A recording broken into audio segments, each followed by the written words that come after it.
done to myself? I drank too much gasoline. Thank God I finally wasted my best chance on everything. Licking us right up by the door. The fire outside waits for you and me. If I don't look really happy, if I don't look really happy, yeah. If I don't look really happy, it's 'cause I've been taking. Okay, so that intro might make it seem like this show is going to be a lot crazier, but it's just the intro I've dreamed of for many, many years. So each week I'm going to interview someone, a friend, and I'm going to intersperse it with a little nonsense that you guys are used to from the vlog. And I know that I keep saying Happy New Year, and I do realize that the New Year is a Gregorian calendar invention. There's a Jewish New Year, an Islamic New Year, all kinds of New Years. So this just happens to be the one that our society's based on, and I live here. I'm part of it, so not choosing that revolution this week or this year. But I hope you enjoy the video. These are a bit longer. I fussed over editing this, cropping and doing all this. And it's a work in progress as always, and it'll get better and better, but I honestly hope you enjoy this. And send me some feedback, and if you want to be on the show, let me know. Or if you know somebody else that should be on the show, let me know. Alright, let's check out Mark. And then be like, alright, hey everybody. Yeah, welcome. Yeah. We're here with Mark Pinto today, friend and artist, and we're going to be talking with him. So Mark, you and I met for the first time at the San Jose State Volunteer Recognition Banquet or something like that? Yeah, absolutely. And you were receiving an award for your work with veterans on campus, right? Yes, I was. And can you talk a little bit about that? What kind of things? Yeah, we that day there were a few of us that were being recognized for working, setting up some, what would you call, some assistance for the veterans in the Career Center. What we're doing is making a website and some resources available so that when veterans are going to school at San Jose State, if they go to a certain part of the website, they'll find that there's actually assistance and tools set aside just for the veterans. So there was nothing like that before, so we set that up for them. Nice. And and we hope that it helps the veterans in that transition, which is really a difficult time. So one of the things, from what I understand, is what do they call it, re-entry or reintegration after being active duty. Is that one of the things that you guys focus on? Yeah, I think, all the work I've done, including a lot of my artwork, is devoted to that special part of that transition that takes place when you leave the military. Whether you've served in combat or not, it doesn't really matter. You've been kind of programmed, right? When you get into the military boot camp, all the training that you get is to train you for war. And there's no deprogramming. Right. So there's nothing there to get you ready to come back into society. So really, that leads to all these issues that we have. Homeless vets, veteran suicide, which is huge, huge horrible tragedy, joblessness, depression, a lot of mental health issues. A lot of that could be mitigated if we devoted the resources to this reintegration. Yeah, it's like they soldier them up, but they don't de-soldier them. Absolutely. There's no unboot camp. Right. We actually have the best chance to get most of the veterans through some kind of deprogramming if we take advantage of their time at the university, if they want to participate. Right. Now, speaking of which, I saw a video, I'm not sure if you posted it, and it just struck me that that's the perfect marriage of like de-boot camping or re-socializing and then rescue animals. And I saw that video, and it's like everyone says they rescued each other. A lot of the vets get assigned companion dogs when they have post-traumatic stress or other moral injuries from combat or just from being in the military, like I said. And so they're oftentimes assigned a dog, a companion dog, and that. But they a lot of them are formally trained out of kennels why not take them from a rescue? Yeah. It's like the coolest thing. I think that's the greatest nonprofit I've ever heard of. It's called Rescue Paws or something like that. I forget the name of the nonprofit, but yeah, it is on my website, the Mark Pinto Art website. And Vicky's continued to be a great friend, and I'm a big supporter of her work because I think that's one of the greatest charities in the world. Just so you guys know, anything that we talk about today, at the end, during the end credits, I'm going to go ahead and post websites. Oh, cool. So you guys, anything that strikes your fancy that we're interested in. But as I do the little drop-ins, you can't see this off camera. Oh, yeah, you can. There she is. We've got are you my... she's video bombing us. Yeah, she's totally video bombing. It's like Ed McMahon over here. Yes, yes. But you have what's your pug's name again? Mana. Mana. And how long have you had Mana? She's 13 years old. We got her from a kennel in Japan. She was the run of the litter. Nobody wanted her, and she's a black pug. She wasn't in great health when we got her, but she's beautiful. She's been great, yeah. Okay, so we're going to switch gears here and let you guys check out this goofy thing that I came up with, and then we'll be back with Mark in a minute. All right. Here at Mauricio's, doing one of the food tube shots. And this is really great because they knew we were coming. They knew what's going on. They had some things prepared. They're doing some special recipes. And one of my favorite parts is I've got Chris Paul back here filming for me so I can get some different shots. So there's your view into the kitchen. There's the chef there, Mauricio. So this is some great food. If you're ever in Morgan Hill, you got to check it out. But so this is going to be my 4th food tube, and you can go see them on the if you go up to my Duncan Film stuff, you'll see the food tube videos. So far, this is one of the coolest ones. They've got a great atmosphere, great staff, great food. So I'll leave you with Chris filming here. Look at that. There they are. So, hey, we're back with Mark Pinto. Ringing in 2014 just right. Some Odwalla and Bubbly. In the Hulk glass. In the Hulk glass, the Incredible Hulk. Very nice. Mark is a veteran. Is also an artist. That's how we formed our friendship, was at the Foundry at San Jose State. And I want to show you this really cool shirt. He did a campaign. Let's let you guys see that. And it's called 22 Joes a Day. So give us the pitch on that one. Let everybody know. Yeah, actually that's the, it's the first day of 2014, so I was reflecting back on 2013 yesterday. Probably the thing I'm most proud of is that campaign for the piece of art I did, which is called 22 Joes a Day. And I hung 22 toy soldiers every day in a gallery. And I asked the community to participate in that with me. And that represents 22 veteran suicides every day. Every day. Every day. It's 8,000 a year, over 8,000 a year. And it's more deaths by suicide in 1 year than we had in 10 years in combat. Combat deaths. Say that again. Yeah. In 10 years in combat, of our U.S. combat deaths, there's less of those. I think it's a little over 6,000. And that number continues to rise. And then now in 1 year of suicides, we have over 8,000.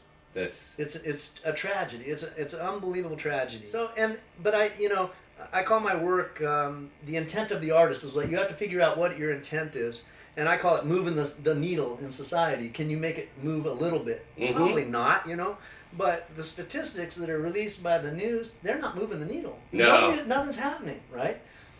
So you go too bad and turn the channel. Exactly. And I actually had people tell me when they saw the gallery, it's like I was cooking dinner when I heard the statistic, and I continued to cook dinner, and I went, well, that's too bad.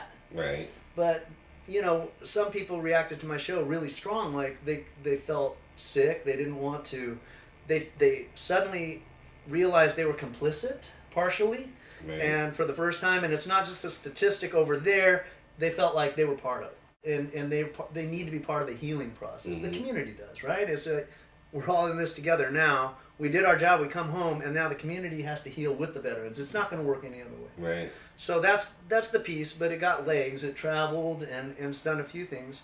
And then right at the end of the year, in December, I got asked to do a mural, and I included a woman vet, Amanda Brandon, who's in our art program. Yes. Great artist, and a veteran, Army vet. And I asked her, she has more experience painting. I have zero experience painting, and we painted a mural downtown San Francisco, just completed it. It's called 22 Joes and Janes every day, because of course the women vets, unfortunately, they'd probably rather be left out of this one. Right, yeah, exactly. It's like, no, you guys can have that. No, unfortunately, I'm going to include it, because we do need to, I always use the Joes, because I use G.I. Joes in my work, and they don't have G.I. Janes, they have one. Right. But the toy soldiers I hung were all male, too. Right. So, okay. So where is that mural? Yeah, it's on Shannon Street, which is off of Geary, in the Tenderloin. It's called Veterans Alley now.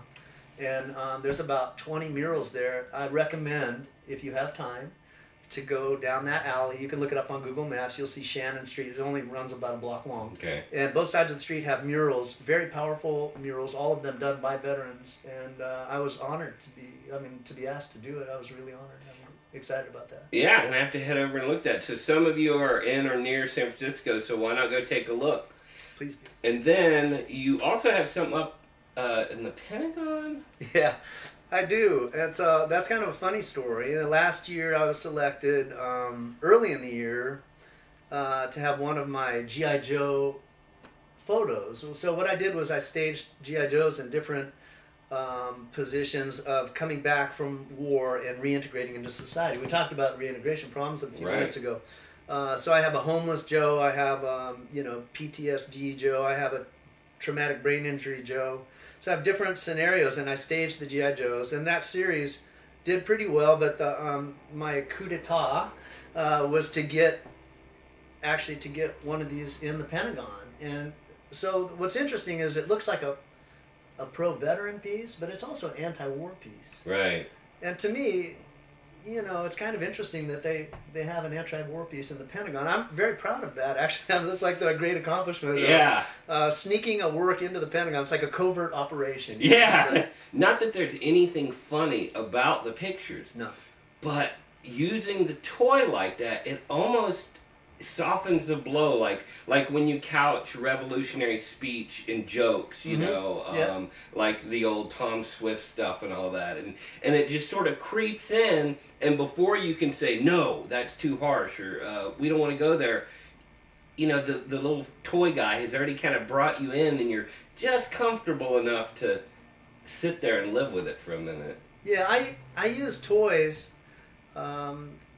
as a disarming mechanism, and that sounds like a military term. I don't know that way, but to disarm to disarm the viewer, to kind of let their guard down, kind of what you're talking about, and then they engage the piece on a different level because it's a toy. Right. But then the message comes in anyway. Right. So it works on different levels. But the other reason I use the toy is because it talks about the culture of war. You've got all this great work. You've also, I just saw recently, these beautiful, are they cranes or herons?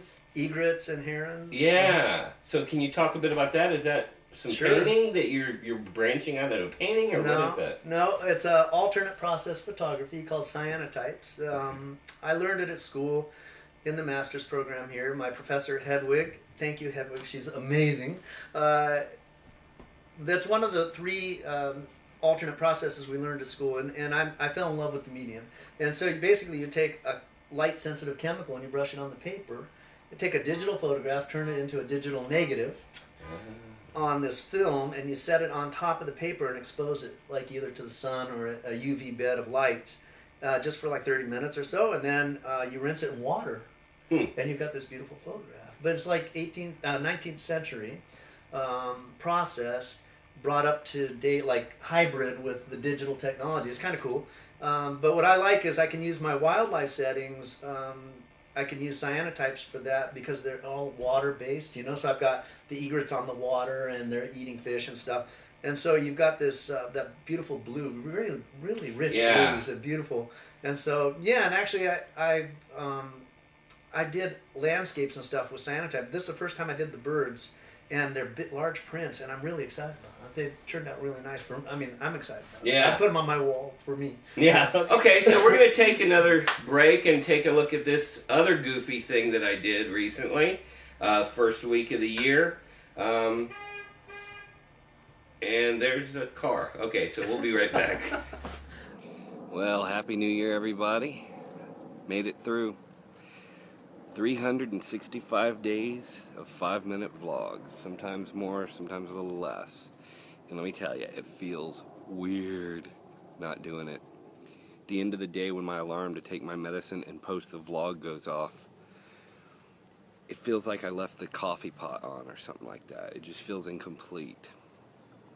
So I'm going a little stir crazy. Anyway, just had to share this with you as I was thinking, and I'm listening to NPR, and they took Ode to Joy and slowed it down digitally until it lasted 24 hours. And it's amazing. It's just, it's like the final scene of 2001. It's just crazy. But that made me think back to my memories, and Matt Woods, you may remember this. 19, 18, whatever, years old, and listening to Butthole Surfer records, who are, a real extremely grotesquely psychedelic band at times, depending on the record in question. So we would put on this record, and me and my friends, and we weren't sure which speed to put it on, because both sounded weird. So we would constantly be listening to the Butthole Surfers on 33 and 45, and they both sounded twisted. And people would come, and they thought we were messing with them. But, so if you have any records, if you still have a record player, try that out. Like, the more strange the recording, the more you might unlock something in the recording. Alright. A little food for thought. You mentioned Japan. You got mom in Japan. What were you doing in Japan? Well, I was in the military for a long time, 11 years in Japan. Okay. And then after I retired from the military, I stayed in Japan. Literally the day after I retired from the Marine Corps, I retired October 1st, 2002. October 2nd, I was at the Buddhist temple training to be a priest. I'd already been a Buddhist for many years and training, but I entered the priesthood the day after I retired from the Marine Corps.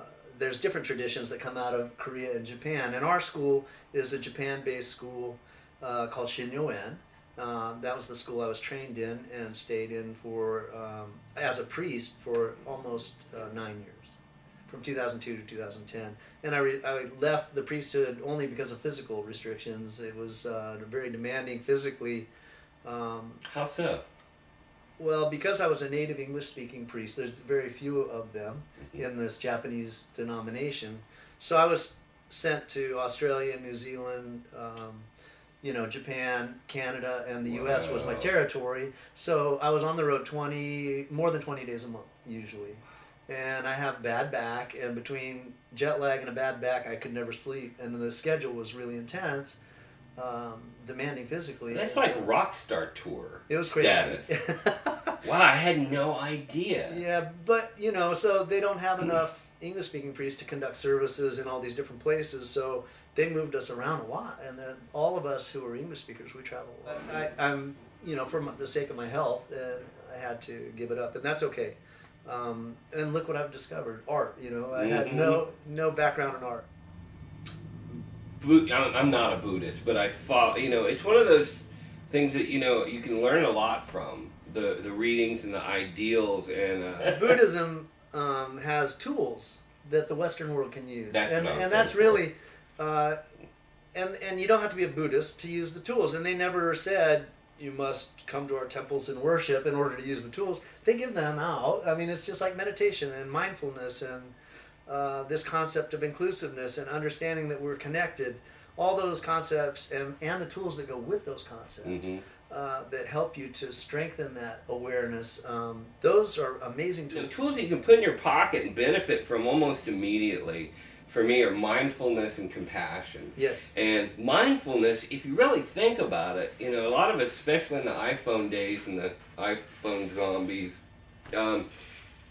just a cursory practice of mindfulness, you can avoid accidents. Yeah. Just being present in present time, not spacing out, and driving is a great time to practice mindfulness and compassion. Yes. Yeah.